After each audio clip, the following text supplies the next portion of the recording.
Now, the budget I'm releasing today will continue this approach.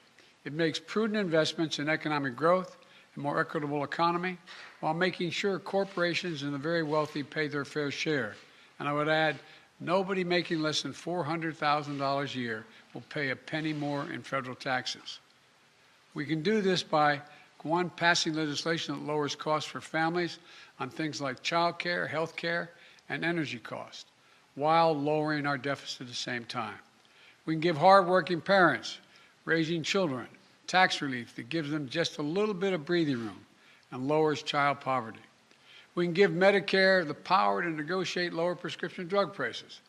This will bring down the cost for seniors and reduce the deficit by hundreds of billions of dollars. Congress can do this all right now.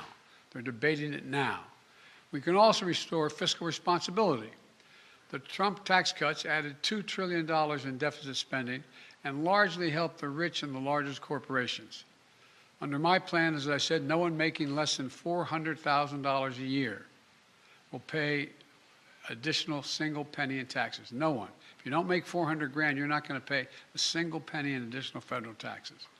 And the wealthy and corporations will finally begin to pay their fair share.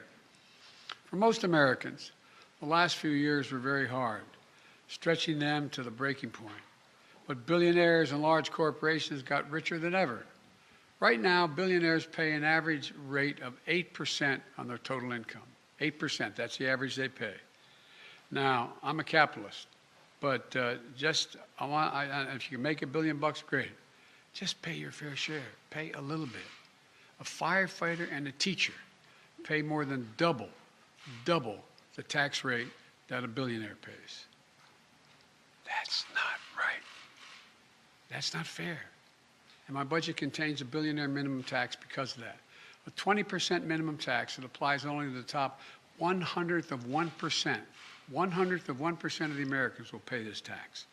The billionaire minimum tax is fair, and it raises $360 billion that can be used to lower costs for families and cut the deficit. As I said, my budget also ensures the corporations pay their fair share.